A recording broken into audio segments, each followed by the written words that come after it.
Ladies and gentlemen, can I ask that you take your seats? We're going to begin momentarily.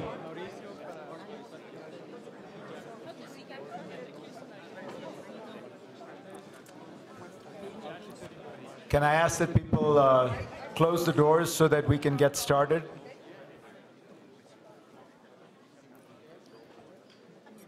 And may I also ask that you remember, as with a Broadway show or a performance of an opera, can you turn your cell phones, Blackberries, iPhones, iTablets, anything you have that will be off right now?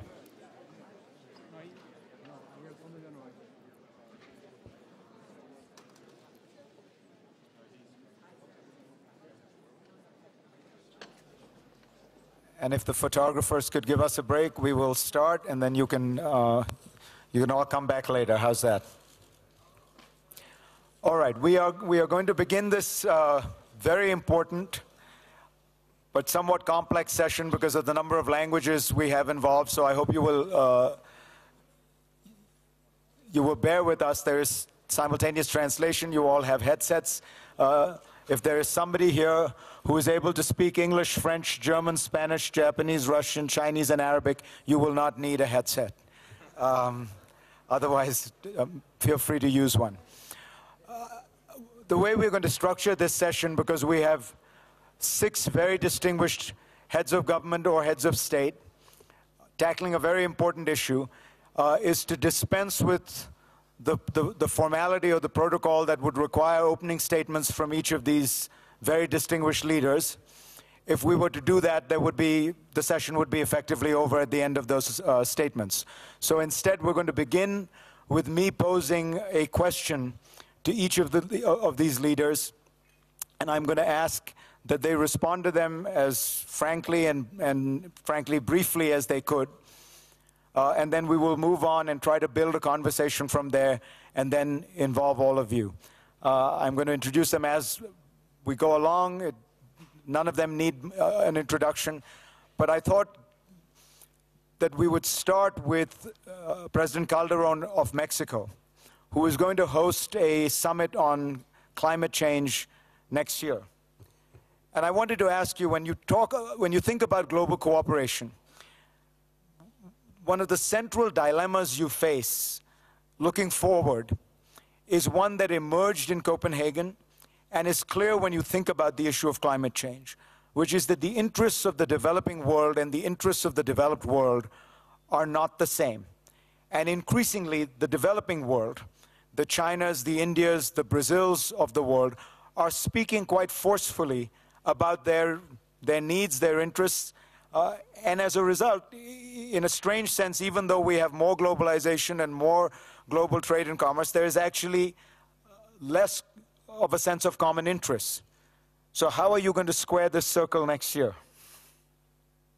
It's going to be very tough and very difficult. And let me go in Spanish because I feel more comfortable in order to talk about this very difficult issue. Me parece que estamos atrapados en un falso debate. I think actually what we're caught in is a false debate. The issue of climate change, the issue of global warming, is not a problem which recognizes borders. It's not a problem which belongs exclusively to developing countries, nor developed countries. And by the same token, we have to cooperate. We have to spend a number of years discussing and arguing sometimes between developing countries and developed countries. What I want to say about the Conference of the Parties number 16 in Mexico is that it has to be seen that we have a problem which we share. We have to do something about climate change. In Mexico, we are leaving behind this traditional vision that the developing countries, those that don't have sufficient revenues, are not obliged to do anything. We are assuming our own obligations. We are making a unilateral commitment for reducing emissions for 2012 by 50 million tons and by 30% by 2020. And we believe that other countries can do similar things. What we need are not only clear targets, we also need the financial resources to be able to achieve these targets. But while we continue to accuse one another, while the developing countries continue to blame developed countries for the emissions which are being made, or the developed countries continuing to blame developing countries for having some of the characteristics of major emitters, well, it's a question of pointing the finger. Well, it's a question of finding out who's to blame. We won't move forward. So we have to leave behind us this period of reciprocal blaming and move forward to recognizing that we share this problem, that climate change doesn't recognize borders, and that we have to set about doing what we have to do. We're all in the same boat. We're all in the same plane. The problem with our plane is that the pilot had a heart attack. Now, there is a way of replacing the pilot with another one from amongst the passengers, but it seems that economy class and business class are fighting over which pilot to send up. But what we need to do is to work together to face this problem which faces humanity. So, Prime Minister Harper, is the solution to the climate change conundrum, this problem of cooperation, is the solution that there should be significant transfers of wealth from the rich, from the first world to the developing world to try to fund energy requirements in a way that is clean? In other words, should we send some of the champagne from first class to economy class so that you can spread it around? Well, as you know, Fareed, in the Copenhagen Accord, there's actually some recognition that there does have to be transfers to support adaptation, particularly in countries that are unable themselves to adapt, and in some cases aren't even a source of the problem. And there also has to be mechanisms to facilitate technology development and transfer as well. And these and a number of other transfers for the purposes of achieving global commitments from every major emitter are part of the framework that we established at Copenhagen. I just want to say a couple of things about this beyond, if I could. First of all, I should point out that President Calderón has been a real significant bridge builder in this attempt to deal with the divide between developed and developing countries. But I think the divide has been exaggerated by the way we've gone about tackling this problem. First of all, it is a common problem. As President Calderón said, we're all going to be affected by this. It's a common problem. Climate change, more generally, the problem that probably doesn't get talked about enough, the pollution of airsheds, is also ultimately a common problem as well. So there do have to be common solutions, and we have common interests. But the real difficulty that, for some reason, we have trouble grappling with is that there are real serious trade-offs to be made with economic imperatives in the short term. In the short term, in the very short term, minus the ability to change technology, it is very difficult to significantly lower emissions growth. Therefore, a lot of the demands for targets or for actions, whether it's on developed countries or on developing countries, will have very significant impacts on their economy. And everyone talks around this, or talks as if to recognize the economic problem is some kind of failing. And therefore, we all blame each other for not dealing adequately with the problem of climate change, when every country is trying to do is simply deal with the very real impacts these measures could have on jobs and economic growth. The legitimacy of that concern has to be acknowledged, both for developed and developing countries. And I think if we acknowledge that concern and acknowledge the different circumstances that obviously various countries find themselves in, and acknowledge as well that a big part of the solution has to be technological change over the long term, then I think we'll get more of a sense of shared purpose than the kind of blame game we have seen. But what it sounds like you're saying, Prime Minister Harper, is reduce the insistence on reducing CO2 emissions. No, I'm not saying that. I'm saying just recognize how those emissions have to be reduced. They've got to be reduced through technological change and innovation. They cannot be simply reduced by declaring a target and saying it will be met just by sort of power of will, because that isn't going to happen. It has to be recognized that current technological mix leads to certain levels of emission, and that is what has to be changed. And that is going to take some time. It has to be done, but it will not be done by simply trying to pretend economic imperatives don't exist, because all that happens when that happens is people set targets and then don't meet them. Prime Minister Zapatero, that could be seen as a fairly direct critique of the European approach to climate change. The European approach to climate change is effectively to mandate emissions reductions, which never actually happen, but everyone leaves feeling very good about it. Your response? Should Europe stop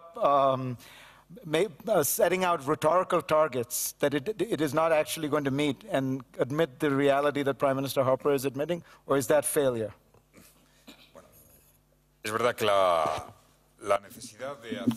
Well, it's true.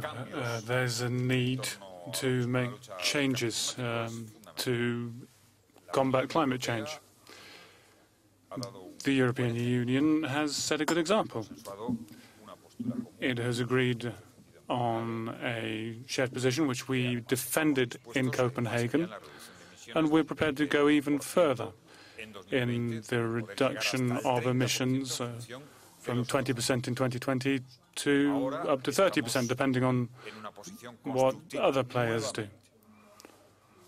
We're in a constructive place at the moment. We look forward to building further progress in Mexico, and we hope that Mexico can achieve what Copenhagen failed to achieve. The European Union supports binding agreements. It supports bringing those countries who wish to make a commitment in and allowing them to do so. And I agree with the President of Mexico that it's a very good example of forging an understanding between developed and developing countries. But what's lacking is a lack of historical understanding, which leads to an incapacity to face this issue together. The same thing applies to protectionism, when we see that as a response to a financial or economic crisis. Protectionism doesn't serve any country, no matter how powerful that country is. It's a step backwards. And it's also a step backwards in the fight against climate change. All that these delays will do will simply postpone those decisions which ultimately will have to be taken. It's simply a question of how much time we take. If we, as global leaders, have the vision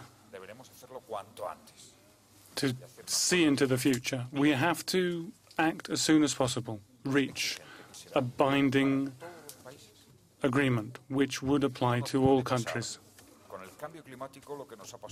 We cannot allow the same thing to happen in climate change as we allowed to happen in the financial system. We allowed it to grow, and grow again, beyond reasonable limits, and the result was a very serious, very alarming situation.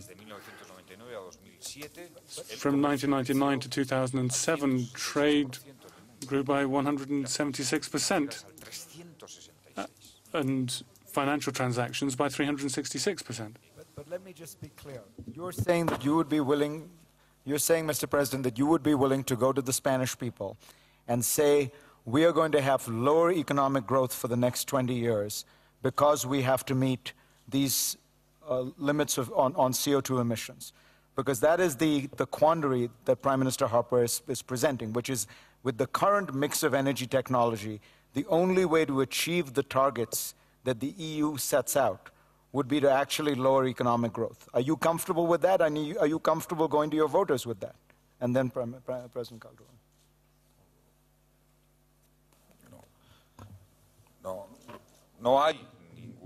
No, there's nothing that makes us believe that that would actually cause lesser economic growth. Why?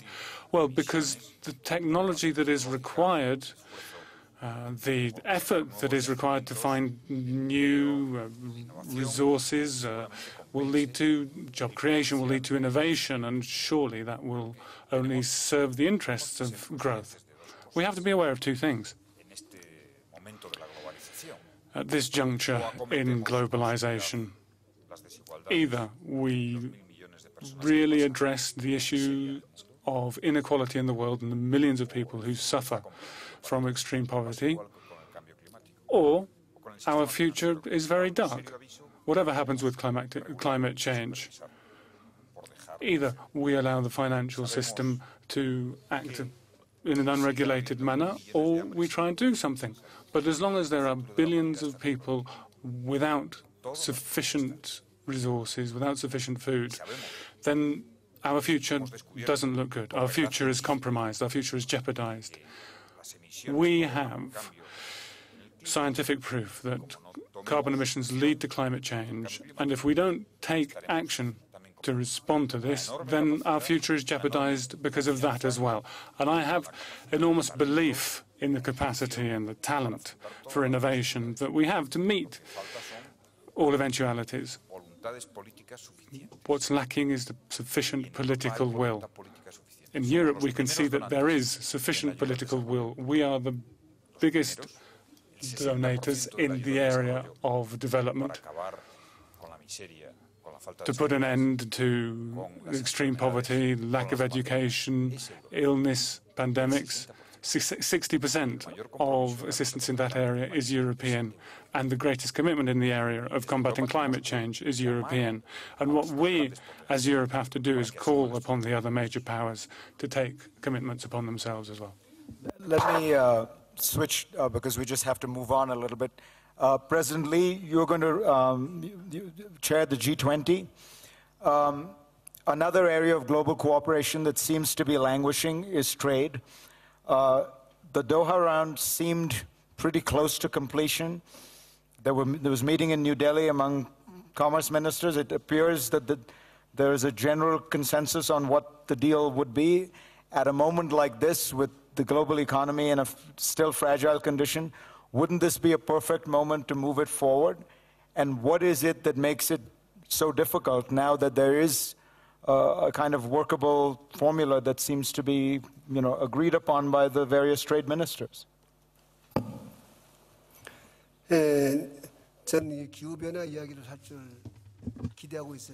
Yes, I was expecting a question on climate change, but I'm receiving a question on Doha round, which I think is one of the most difficult questions. Yes, everybody likes to make speeches on climate change, I know, but I'm going to ask you about trade. Let me just say one thing about climate change, though. I know that many people are here who have an interest in this subject. In Japan, we had a meeting, and I took part in that meeting in Japan, where GA plus the 5 countries, all the countries there agreed on reducing emissions and setting a target for 2050, and everyone agreed, but no one agreed on setting a target for 2020. And I think the reason is because the participants, none will be around in 2050.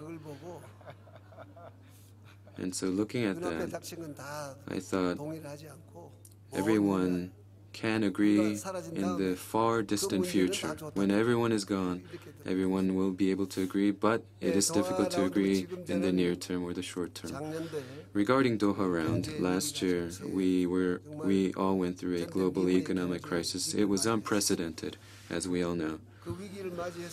Now with the crisis, everyone was concerned, but one of my biggest concerns was repeating the past, and that was exercising protectionism.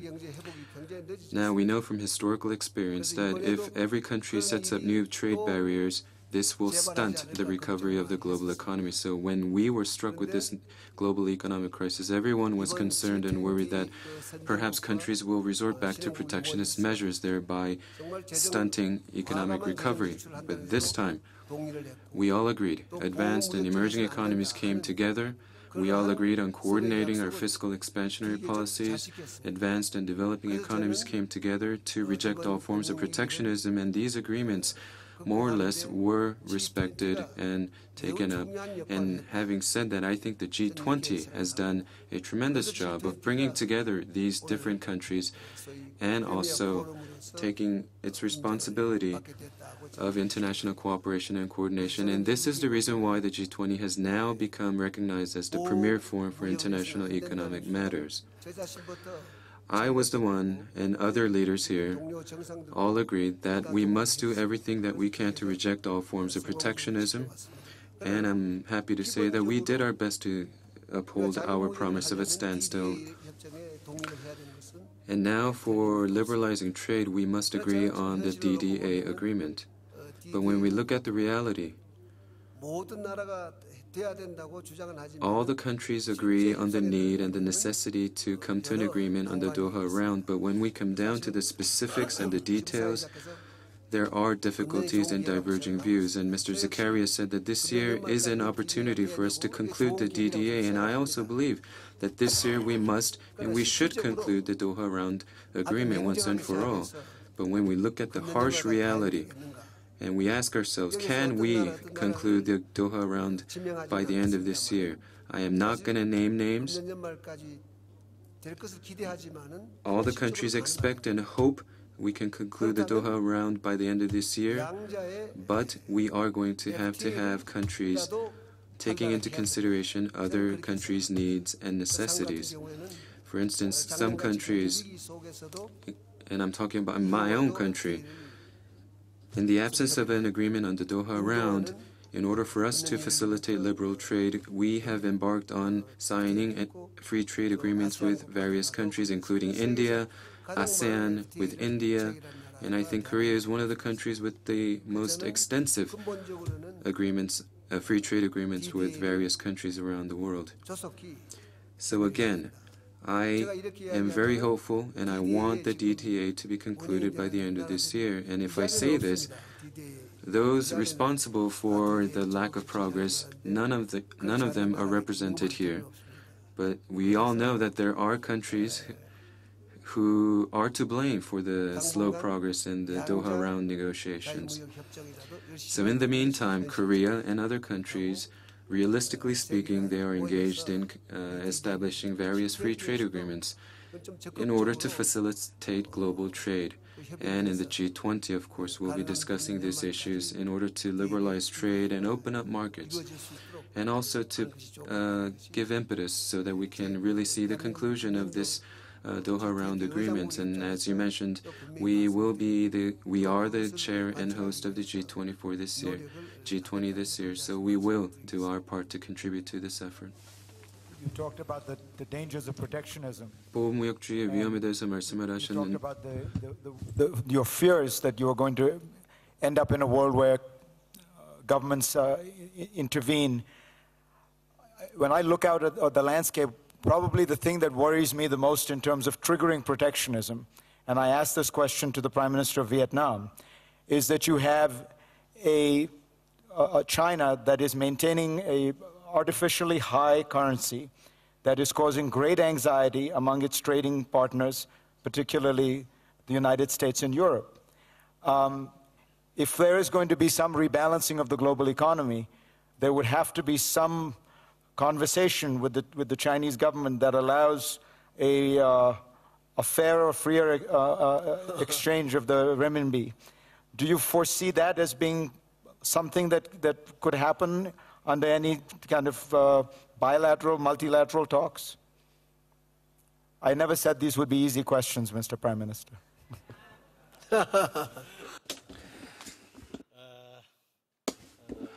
In Vienna, I has discussed this with China, but this is certainly difficult, and we are in the process of further exchanging views. Can you? Can you give us any sense of optimism that these conversations, can you give us any sense of optimism that these conversations are going well? Because so far the attempts by certainly Western politicians to raise it with the Chinese has only, has had, almost seemed counterproductive.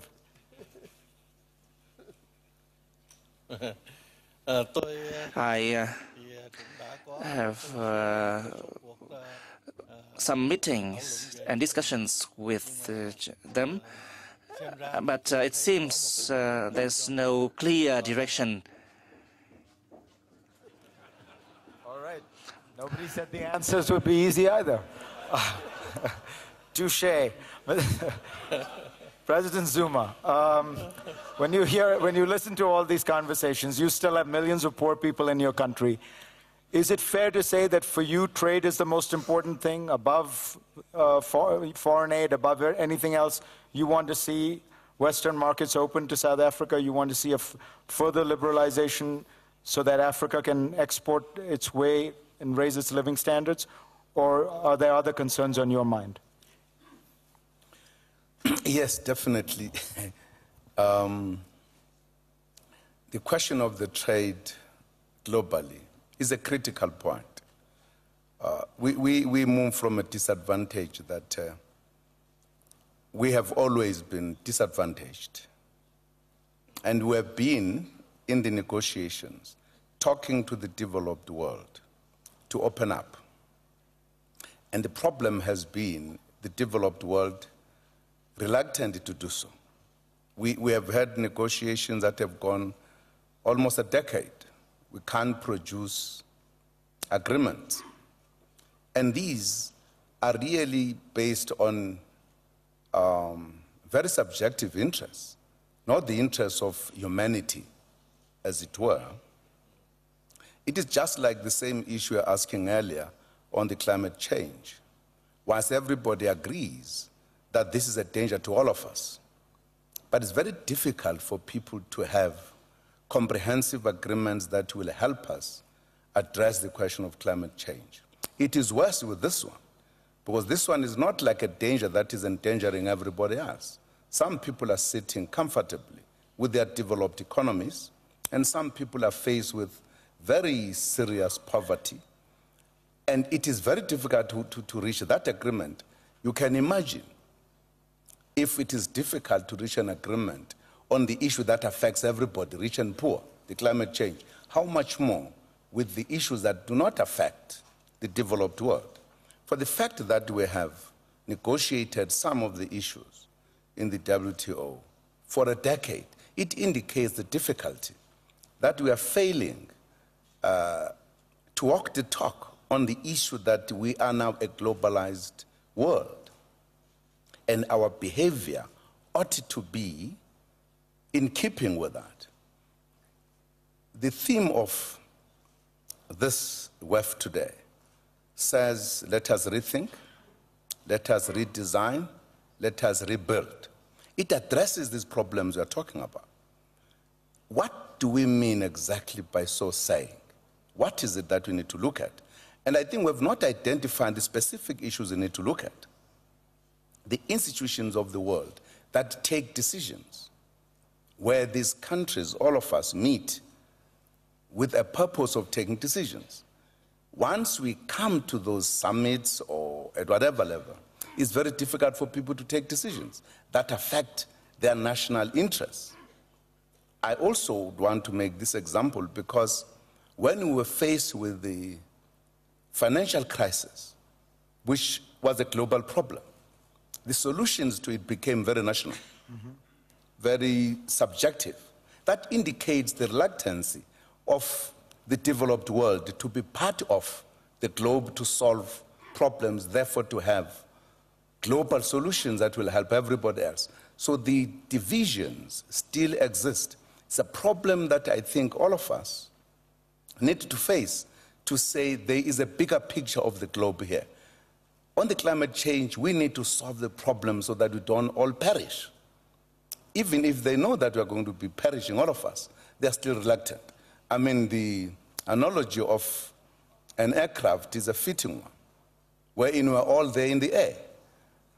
If the pilot who has had an heart attack, and we are not able to get another pilot coming, we are going to all to plunge into the earth. But people are not ready to do so. I think it is more some, if I use the harsh word, self-interest that really prevent us to have global solutions that will therefore be for humanity. President Calderón, you wanted to make a quick intervention, and then we're going to go to the floor. Yes. Well, one point about the relationship between economics and climate change. I agree. Of course, there are economic costs tackling climate change.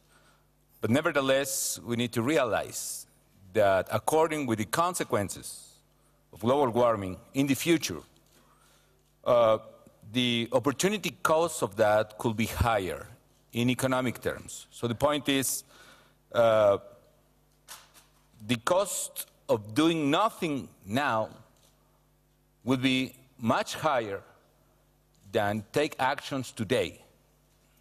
And another point is, talking about economic arguments, that there are a lot of economic opportunities for several countries and people taking actions. For instance, the capabilities to create jobs and growth, creating renewable energy, or working in reforestation program. I'm thinking, for instance, right now in Haiti. Haiti is the island in the Caribbean who suffered much than other the deforestation process in several years. So there is an opportunity for reforestation process, and it's another way to help the people of this island. But my point is, we need to think in this problem that the world is sick and we need to fix it.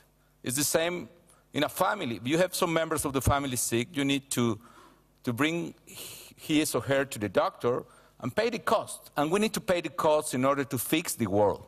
Otherwise, the economic cost in the future will be worse for everyone. And other point is related to trade. We are failing in the point of Doha round. It's like an old joke in any summit that we attend in those 3 or 4 years. In any summit, we say we urgent to our people to finalize the Doha round, and next month, and a few days. And we see each other in the other summit, and we say exactly the same. It's like an old joke between us, and I don't believe in that. My point is, we are facing new problems with old mechanisms. For instance, the rule of consensus, the negotiation by consensus, which prevailed in Doha round and prevails in Copenhagen and in Conference of the Parties, is not useful to substitute the pilot in the plane. Why not? Because any time that only one single country, one single government want to block, to tackle the agreement of the world, this country will be able to do so. So we need to change the mechanism, because the negotiation by consensus instrument is not working anymore. I don't know if 1945, when United Nations were created, was useful. But today is not 1945. Today is 2010. We have new problems, and we cannot tackle those problems like the growth of the world economy through the trade. I do believe on that. Or to tackle climate change, if we try to do the old instruments created in 1945. We need to create new instruments for a new era. Let me just finally ask, because it occurs to me that we haven't touched on this issue, which is probably near and dear to some of the people here. Stephen Harper, why is it impossible to get coordinated financial regulatory reform? This would seem to be, relatively easy, to make the case that you need common rules, because otherwise you will have all kinds of inefficiencies. And yet, after an initial burst of lots of statements that said all the right things, it seems that every country is going its own path.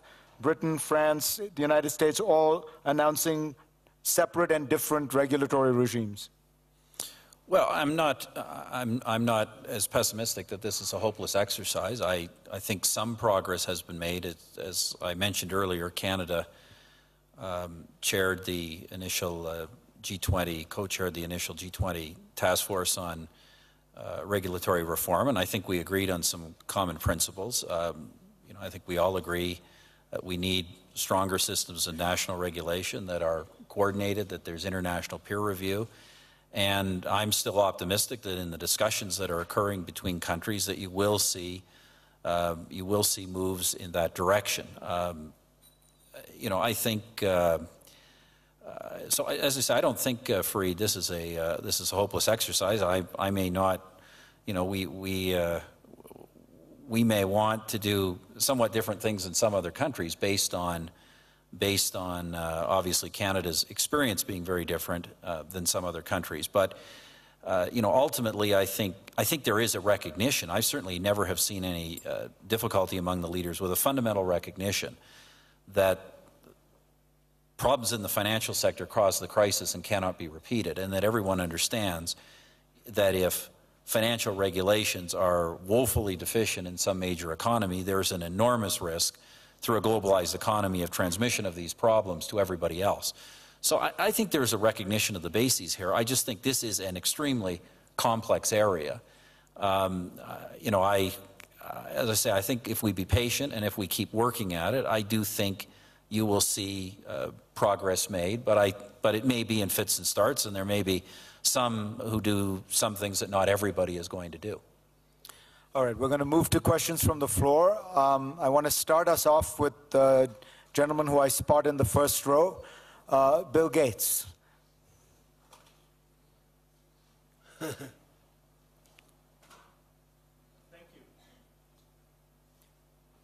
You're welcome.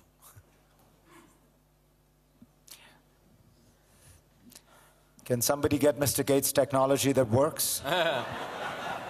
Thank you. There we go.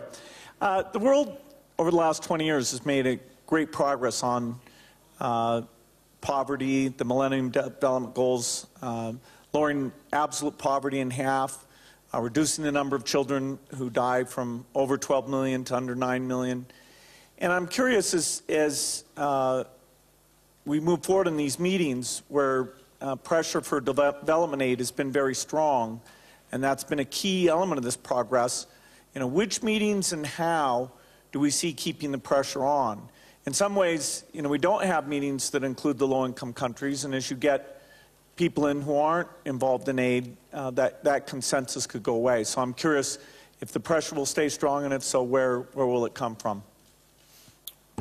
President Zuma, you want to take that? Or President Zapatero? Take it. Antes se ha afirmado que el desequilibrio.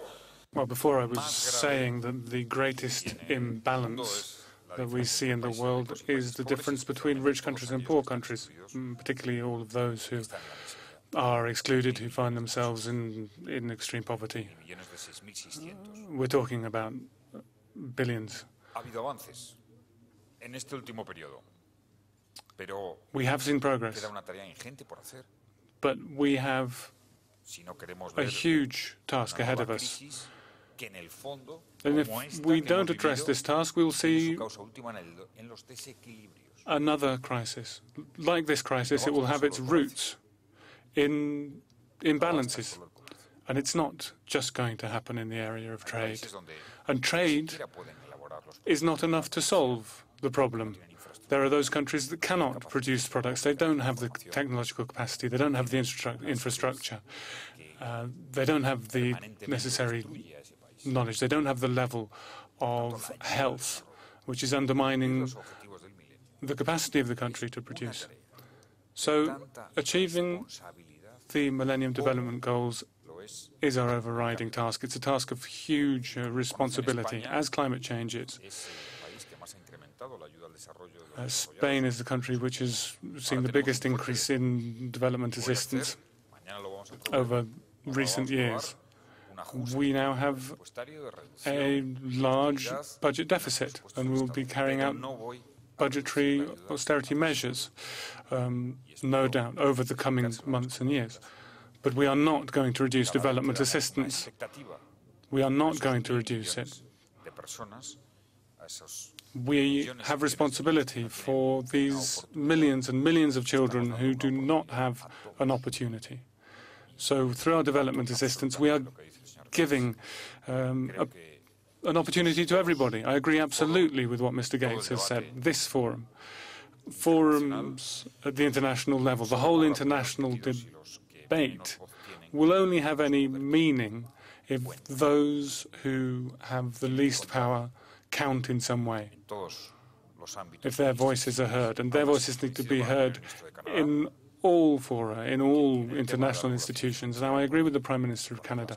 In the area of financial regulation, we have made significant progress. We must recognize that.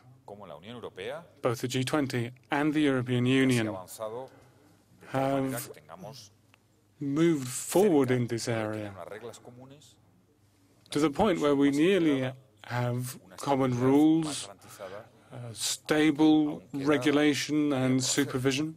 Now, obviously, there's work to be done, and it's true that France, the United Kingdom, United States are making announcements about certain rates to be applied to transactions, other rules relating to assets, etc. But let's wait and hope, because it's driven perhaps by a common hope, which is the vision of a stable, secure financial system which can provide guarantees. But in addressing the new requirements of the financial system, we cannot lose sight of the Millennium Development Goals, which are equally, if not more important than the financial system. The financial crisis cannot be an argument to reduce development assistance.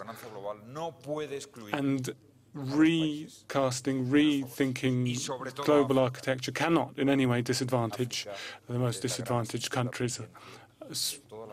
Africa, especially, is something which the international community has to prove itself in this area. It hasn't worked in the past in assisting Africa effectively, and Africa can be helped in developing its infrastructure, and if we can have the assistance to ensure technological transfer, invest, and put behind us the pandemics, we will be able to tap the great potential of the continent. 지금 빌 게이츠 회장께서 좋은 말씀해 주셨고 또 빌 게이츠 회장께서 Yes, Mr. Bill Gates asked a very good question, and I know that he has been deeply involved in development assistance through his foundation, so I pay him my deepest respects. The G20 meeting consists 85% of total GDP.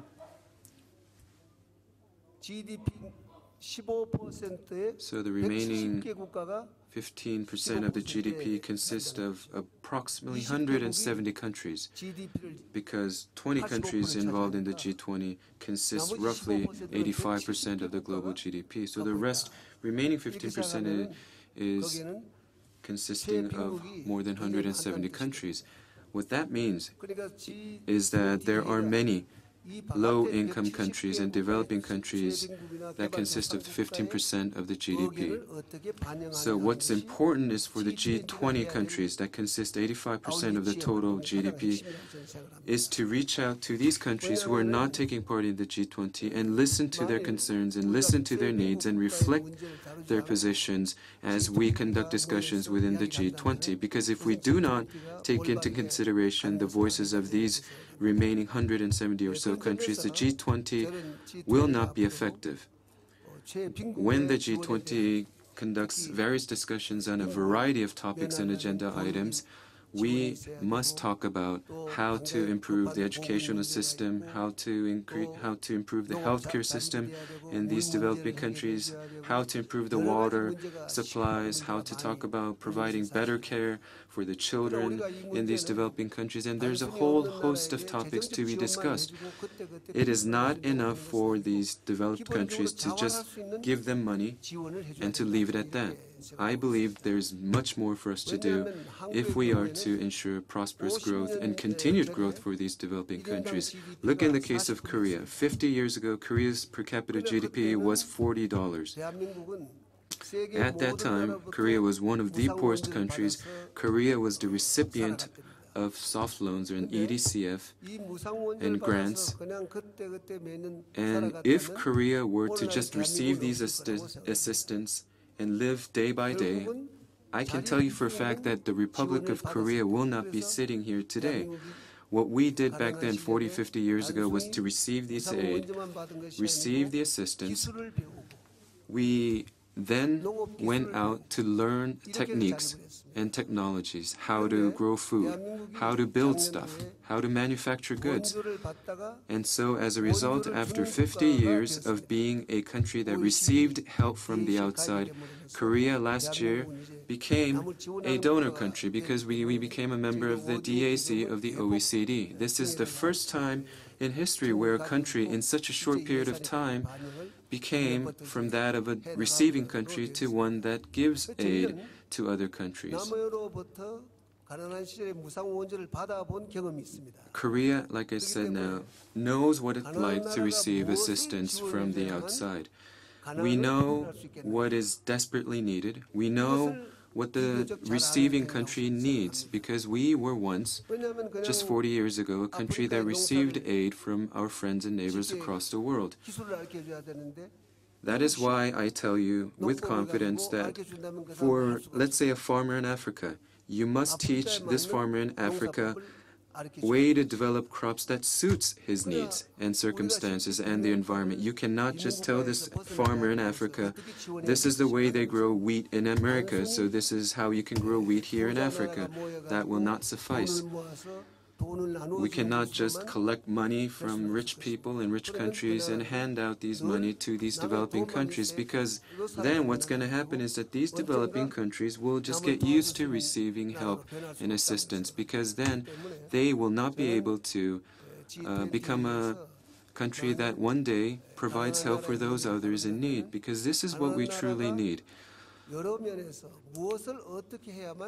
I think it's important to have an understanding of what these countries, what these developing countries need, what the least developing countries need, whether they need food, or whether they need to improve their water situation, or whether they need to improve their sanitation.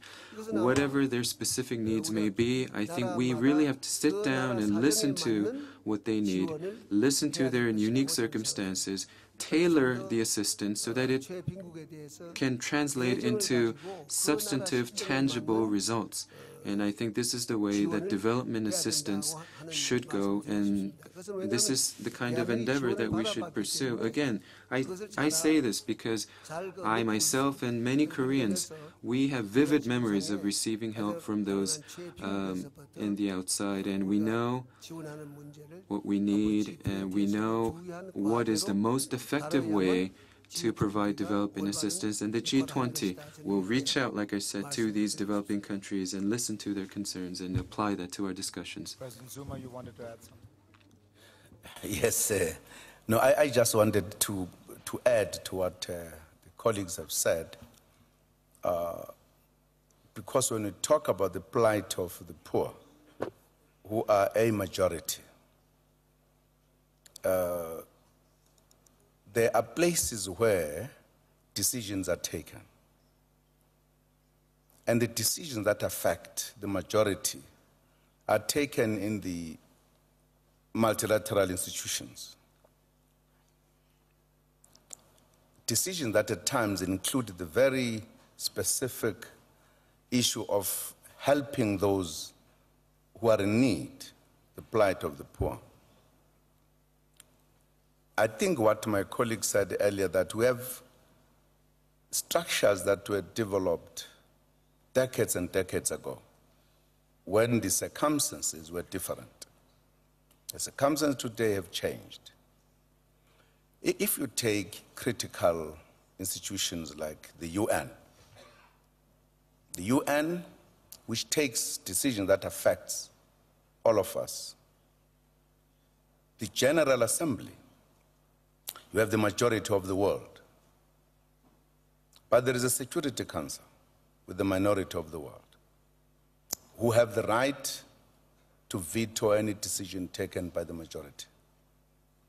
And all those who come from really desperate countries no matter what they say, at the end, it's just discussions because they cannot determine the final decisions. I think that goes also to the international financial institutions. Because in those institutions, even if there isn't the type of constitutionalized veto, but those who have the bigger resources have the last word. So at the end, the majority of the world do not have the right to take decisions about themselves. That's why we've got to change the methodology of taking decisions in the institutions. In an attempt to move away from that area, we then said, well, let us stick to consensus. Consensus take you for a decade without reaching consensus. That's a problem you have, that we have not recognized that those who are in desperate need, they need to be listened to. And that if we are agreed that there is a problem, let us take decisions and implement those decisions. So you have the unequal world, which must deal with the problems of everybody else. And naturally, the final decisions rest with those who have got more power, more resources, more everything. That's part of the reason why in the negotiations in WTO, you cannot reach an agreement. Because the poor countries put their case very clearly, but the developed countries say no on very obvious issues. That also affects the climate change. It's worse than with the question of the plight in terms of those who have nothing. That's a problem I think we are faced with. I think we've reached a point today to rethink and redesign, including the decision-making processes of the existing organizations. If we don't do so, we will always meet like this and talk and not arrive in any decisions. We've got it to be true to our democratic understanding that indeed the views of the majority must prevail. We say that as a lip service. In reality, they don't. Because it is those who have the power in many respects who decide the fate and the plight of those who are the majority. That's a problem we have. Let me ask the Prime Minister of Vietnam, what would you like to see along the lines of what Bill Gates talked about? What would you like to see from the outside world to help alleviate poverty in Vietnam? Is it aid? Is it trade? Is it a combination of the two? How do you think about this subject?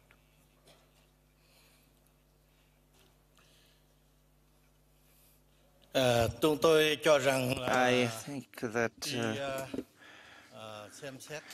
in considering the issue of poverty and hunger in the country, we need to look from both sides to see the reasons of poverty and hunger in that country, as well as the outside causes.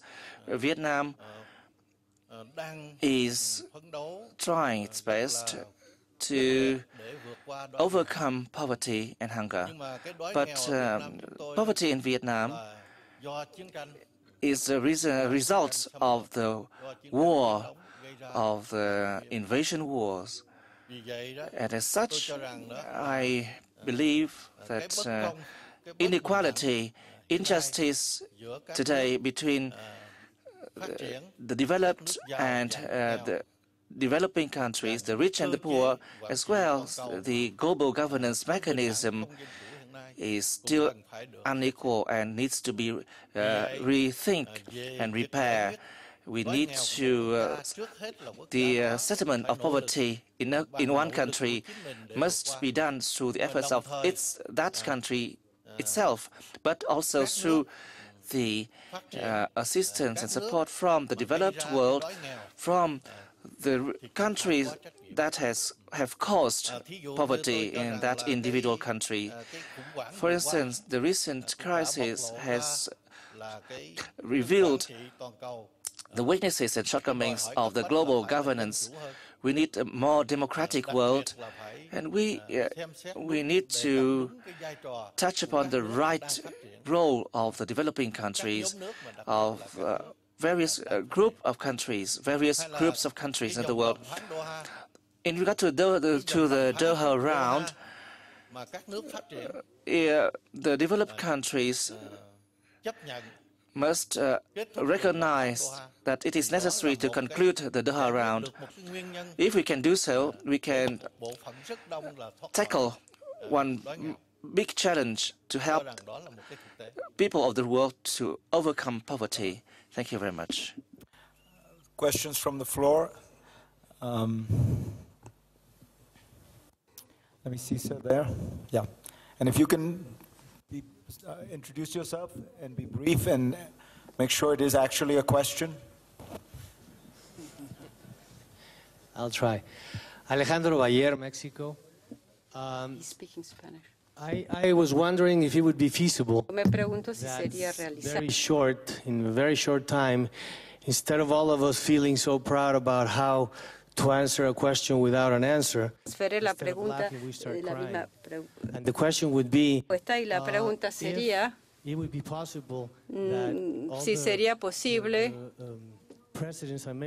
que todos los ministros que están en esta mesa, cada uno de estos hará that they don't want to do, but that they know they need to give in, so that the rest of the countries start giving in.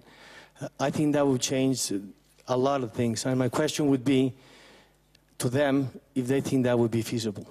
To do something that they don't want to do for the common good. Exactly. So let me ask President Calderón, this is one of the great tensions. You know, there are these global problems, but you are responsive to a national electorate. And you have to deal with the realities of a national electorate that asks certain things of you. You know, you have an election in Massachusetts, and all of a sudden it changes what America's,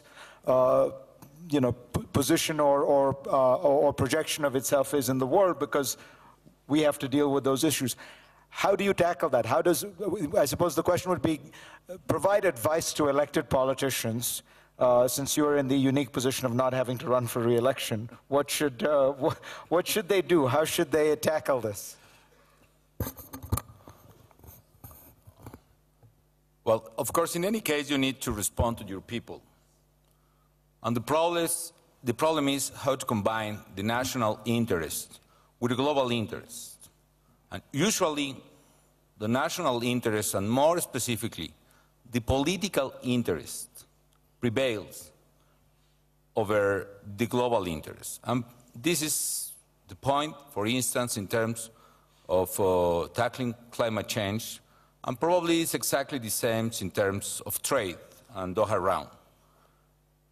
But there is a point where we need to understand that this is a global era, and the most important problems of the global arena are affecting today or in the future to your people. And you need to respond with responsibility. And the responsibility is, I need to pay the internal cost, political or economic cost, in order to provide to the people of the future better future. And that is the most difficult decisions for any leader or for any governor or president. So the point is, you need to have enough capability to mobilize people and resources, and to persuade to your own people the benefits of the right decision in international arena. Of course, it's very difficult for us to say to the Mexican people that as long as we can be a free country for free trade, we will be more competitive, and we will be able to create more jobs and grow faster. But the problem is, I know there are a lot of local and sectorial interests opposed to any kind of reduction of tariffs. But at the end of the day, I realize that it will be benefit for Mexico and for the world if we can open the economy and the trade. And in the middle of, let me say this, in the middle of the crisis, I remember the G20 meeting in Washington. All the countries said that we are against protectionism. However, in the following 6 months, 14 out of 20 countries established one or another protectionism measures. Some of them even raised the trade, raised the tariffs. In the case of Mexico, we reduced the tariffs from an average of 13% toward 8%, and our goal is to reach 4% on average to the end of my administration. Of course, there are some sectors that are going to suffer the change, but at aggregate level, the Mexican economy will be improving. Actually, that was the experience with NAFTA in Mexico. Why? A lot of people were opposing to NAFTA because they were looking a threat in NAFTA to our own interests, but at the end of the day, NAFTA provided to Mexico more jobs, better salaries, and more growth. And the economy was, today is much better than then. So the answer is, you need to be responsible with your people and the future, or the old expression, you need to think a little bit more in the new generations than in the new or coming elections. And that's the key to move the globe, to move the world forward that we need. Ma'am, over there, you see the lady. Yep. Vâng, quý bà phía sau kìa. No, the lady behind you, sir. Oh, sorry. We have gender equality in this hall. Hi, I'm Carmina. I'm 16 years old, and I'm a global change maker. And I think that setting goals is one thing, but then meeting those goals is another. So my question for you is, how do you decide the priority of your country? How do you decide it based on the immediate need or the long-term need, or how do you decide what action should be taken? How do you prioritize? Let me ask this to you, Prime Minister Harper, because you're an economist, as is President Calderón, and there are people who say that we have our priorities for global cooperation wrong. There is another consensus coming out of Copenhagen, economists' consensus, 20 economists who say that if you were to take the money you can spend to alleviate human suffering, you would be better off putting it toward malnutrition. And that would have a much larger effect on improving human lives than tackling climate change. How to think about the issue? Both are obviously problems, but one appears to be more easily ameliorated with, you get a bigger bang for your buck if you address the issue of malnutrition. I'm trying to figure out where to start with that question. Essentially, I guess it comes down to how do you set priorities, and the fact of the matter is that in this business, the setting of priorities is an extremely complex task, and I think the first and most important thing, there are two things that really matter. The most important thing is you have to actually listen. We all like to believe that we can elect a leader who will have the perfect set of policies and absolutely establish the perfect priorities for us and go forward. But the fact of the matter is there are a lot of voices out there. There are a lot of complex competing demands. And you do have to listen. You have to listen internationally as well as you have to listen to your own electorate. I think you do also, as a leader, need some sense of a compass as to what is really important here. I know we, in the Government of Canada, and my government, we try and keep the economy in mind. I don't want to say at all times and over all things, but I think there's enough evidence out there to suggest that if we get the economy wrong, everything else starts to go wrong pretty quick. So we try and keep the economy in focus when we deal with most problems. And obviously we have a belief in what kind of approaches tend to work versus what kind don't tend to work. And you have to take a longer term view. I think you have to ask yourself, as a politician, you're told over and over by your advisors and by your pollsters that do X and X. It's good communications. But my experience is if you do bad policy in the name of good communications, that's going to catch up with you pretty quickly. So I think you have to know where you're going, and you do have to listen. And I think fundamentally, Fareed, the other thing you have to do in this business is really recognize the legitimacy, essentially the legitimacy of everyone's interest and view, whether you agree with it or not. If I could just maybe kind of link this to the previous question. How do you deal with this in an international context? And I talked a little bit earlier about bringing what I call a sense of enlightened self-interest, as you would bring enlightened sovereignty, excuse me, as you would bring a sense of enlightened self-interest to private decisions. You know, how do you square the national interest with the global interest? Well, I think the first thing you should try and recognize as a leader is that in this day and age, particularly with the economy, but in the interrelationship of all things, security, climate change, the environment, that if you don't take the global interest into account in the things you do, you're going to be very quickly finding yourself doing things that are very counterproductive. If you do a lot of bad economic policies, if the government of Canada, for example, succumbs to a bunch of protectionist pressures, you can win some constituencies doing that, and you can get some short-term credit for some people. But the impact of that, both directly and indirectly, on Canada as a trading nation will be immense, and it will be felt within relatively short periods of time in this globalized world. But I think the reverse is true. When we get in these international forums and we find, as I talked about earlier, climate change, we disagree. With trade, we disagree. You know, we talked about exchange rates, we disagree. I don't think the way you deal with that is you say to the other guy, well, your national interest doesn't count, it's illegitimate, it's at the expense of all the rest of us. What I think you try and say is, we recognize your interest, we want to hear you express your interest openly and honestly. Now, what can be done to square that national interest with the global interest? Recognize the legitimacy of the other guy's point of view, the other guy's interests, and try to find ways that we can merge when we go forward with policies, whether it's as national governments or global governments, we square those interests in a way that help everybody. Because I think we find both nationally and globally, when we act with the broader view in mind, the enlightened self-interest view in mind, I think we do a lot better than simply trying to deny somebody has an interest and say it's not legitimate. And with that, we have to close. I want you all to think about the enormous challenge that President Lee has. I just had 6 heads of government. He has 20 at the G20 meeting. So we're all wishing him all the best, and thank you all for participating.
Soccer is not a win-win proposition.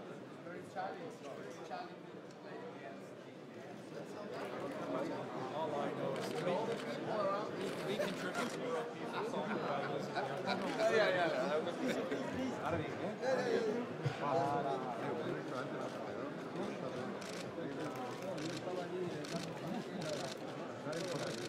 Thank you. Hola. Our Zakaria